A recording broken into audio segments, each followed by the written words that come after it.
your favorite elegant weapon for a more civilized age, favorite nerd, and today we are looking at the Galaxy's Edge Asajj Ventress Lightsaber. So I haven't been to Galaxy's Edge yet. I can't wait to go. I'm going to Disney next year in Florida to see it. I actually have a whole extra day scheduled into our vacation to go just by myself.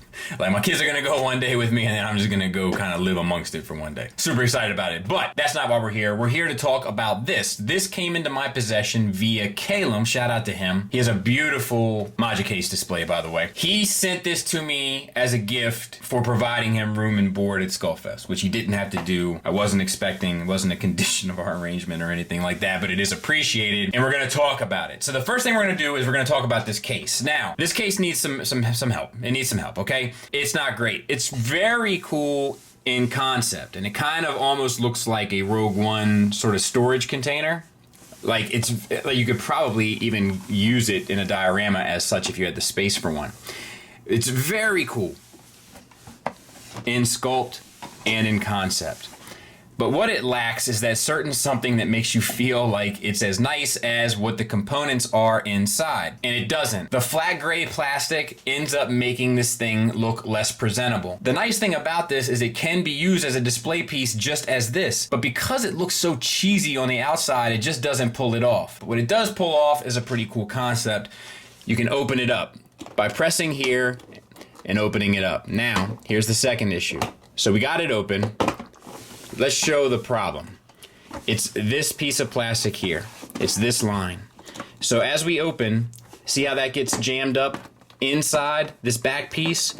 You got to make sure the back piece is cleared so that this opens up. Nice thing about it is that once it's open, it doesn't take up a whole lot of space, but it is obnoxious to deal with. We have the nice styrofoam components on the inside to keep this situated.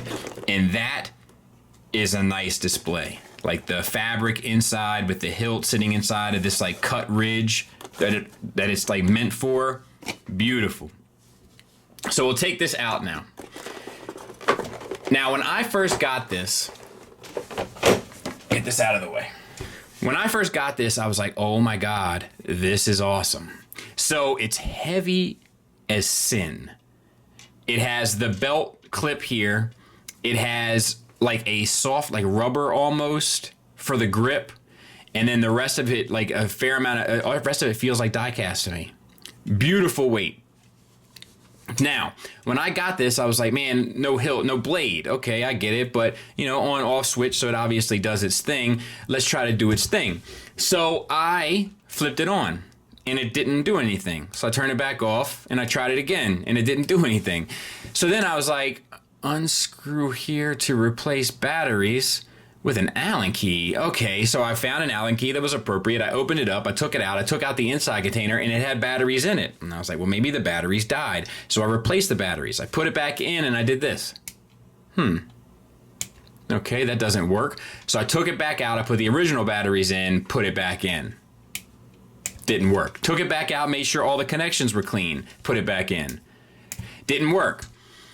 So I was like, what in the... So I noticed this piece here, right? And I was like, well, this is where the blade would go, but that doesn't look like a connection to me, and it's plastic. And then it came out. And inside I saw the connections for where it goes. So here's the story. None of the electronics will work without the blade in. I do think that is an oversight. Because people like the sound, right? It's rewarding, and without the sound and the kind of, you know, the noise, it's just not as much fun. So you kind of need the blade in order to make this fun, but this displays better almost by itself because it takes up less space and sits in that box nicely. So whatever. You have this nice metallic paint applied to this die cast. It looks great. Now my kids have banged this thing around a fair bit and everything else, so it's taken a bit of a beating. It's not as pristine as when it first came out of the package, but it's still pretty beautiful. So what we're gonna do with this is we're gonna plug the blade in. We're gonna talk about that. We're gonna compare it against the Force FX, and we're gonna talk about the Black Series one as well. And then we'll kind of get some final thoughts and get out of here. You take your hilt and you take your blade, and the blade has these two connector points. Now, when you slide it in, there's a groove for them to slide into. You'll hear it connect. Well, let me get my foot out of there before y'all start making jokes. You'll hear it connect, he says. but it's very loose. But if you push it in further and bring it back up, it almost has a horseshoe connection. So it'll go down, it'll make a quarter turn, and then it'll pull back up. And that will lock it in, and then it's pretty much in place. Now, I have found that while you're maneuvering it, it has a tendency to sometimes come undone. But once you get it locked up, that's the key. That's what keeps it in place better than the other ones. So what I was doing was I was putting it in using the quarter turn, but it kept slipping back. I wasn't pulling it back up, so to speak.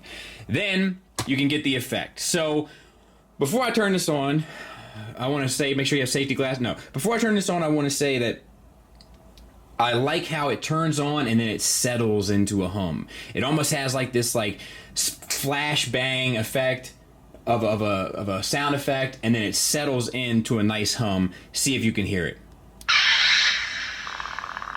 See that? Like, so it's the pew, and then but it settles into it. It doesn't come immediate, right? One more time. It's that little split second there before it settles into its hum. I do like that. Now, these are supposed to be quote-unquote battle blades, so you can bang them around without any fear of it breaking, and it has like the effects as well. It's also motion censored, so the sound will be affected by the motion of it in hand. It's not extremely reactive, but it's definitely there. So it's cool. It's a nice blade. I do like how it settles in. I want to compare it to the Force FX to kind of give you a criticism of it. Okay, so you ready? This is Asajj's. Listen.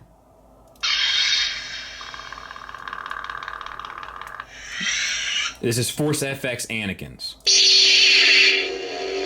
Listen to how much louder it is. That's something that definitely suffers here. This thing needs to be turned up. It needs to get turned, if you know what I'm saying. So that's my big criticism. I will say this is heavier than this. This feels like a heavier material, like a heavier, maybe larger amounts of metal or heavier metal. It feels great. Better than this one, to be fair. But this one just...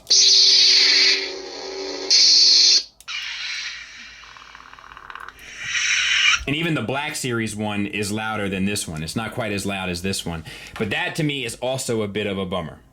So final thoughts-wise, let me talk about the negatives. My main negative is the container looks a little cheesy. It needs a little TLC, the storage container for it. There's so many nice things about it that the way it presents really does it a disservice. It also needs to do something about the clearance issues on the back of that plastic. In regards to the hilt, my only complaint is the volume. The volume of the blade needs to be louder, unless I don't know how to turn it up. And if I don't, somebody please let me know. And I wish you could activate the sound effects without the blade in. But I'm sure it's probably some sort of marketing thing to promote the idea of buying the blade, because the blade is sold separately. So once I got the hilt, I was like, man, if this thing doesn't turn on, I had to buy the blade. So it worked on me, and then I gave Caleb some money to get me a blade for it.